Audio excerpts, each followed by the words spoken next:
the previous discussions, we understood what valuation means and why it is important. We also explored the important distinction between price and value. The next logical question is, how do we actually determine the value of a business or asset? Finance professionals around the world rely on three broad valuation approaches to estimate the value. These approaches provide different perspectives for evaluating the worth of a business. The three major valuation approaches are income approach, market approach, and asset based approach. Each of these approaches looks at value from different angle. Let us briefly understand them. The income approach values a business based on future economic benefits it is expected to generate. The underlying idea is quite straightforward. When someone buys a business today, they are essentially buying the future cash flows that the business will generate. For example, suppose you are considering purchasing a manufacturing company. If the business is expected to generate $200,000 per year for next 10 years, the value of the business will depend on those expected future earnings. However, money received in the future is not worth the same as money received today. Therefore, finance professionals convert those future cash flows to present value using a process called discounting. This forms the basis of one of the most widely used valuation techniques known as discounted cash flow valuation. For instance, if a business is expected to generate 200,000 every year for next 10 years, we discount those future cash flows using an appropriate discount rate that reflects the risk of the business.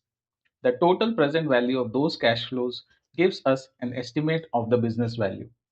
Large companies such as Walmart, Exxon, Apple, Microsoft, etc., are often analyzed by investors using income based valuation models because their value largely depends on their future earnings potential. In simple terms, the income approach answers the question, what are the future cash flows of this business worth today? We will explore the income approach and DCF valuation in detail in later sections of the course. Market approach. The market approach values a business by comparing it with similar companies or similar transactions in the market. The idea here is similar to how people evaluate a property. If you want to buy an apartment, you would probably look at recent sales of similar apartments in the same area to understand the market price. Similarly, in business valuation, analysts look at comparable companies. For example, if companies in a particular industry are trading at 15 times their earnings, then a similar company in that industry might also be valued around that range. Let's take a simple illustration. Suppose a company generates $50,000 in annual profit and comparable company in the industry trades at 10 times its earnings. Using the market approach, the estimated value would be 50,000 multiplied by 10 is equal to $600,000. Investment bankers and analysts frequently use valuation multiples such as price to earnings multiple, EV by EBITDA multiples, or price to sales multiples. These multiples help estimate the value by benchmarking against the market. In essence, the market approach answers the question, what are similar businesses worth in the market today? Asset based approach.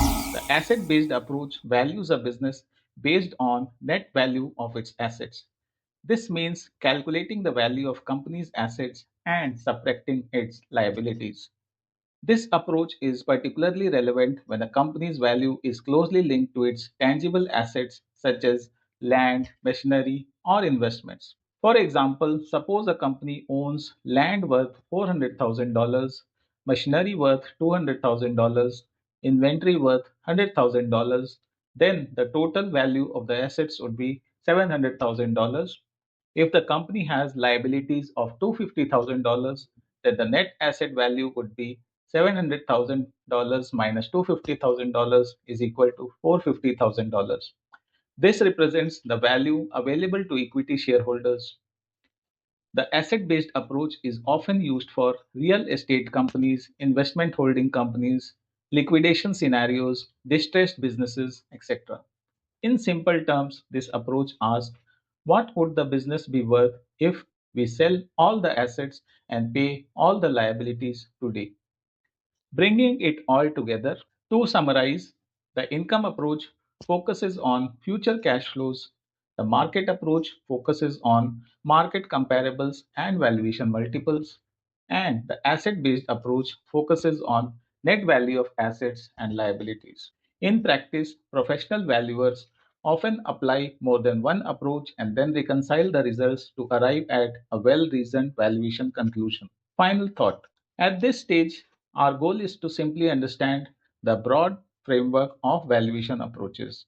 In the upcoming sections of this course, we will explore each of these approaches in depth, including the specific methods, calculations, and practical applications used by valuation professionals. This structured understanding will help you develop a complete toolkit for analyzing and valuing businesses effectively. Thank you.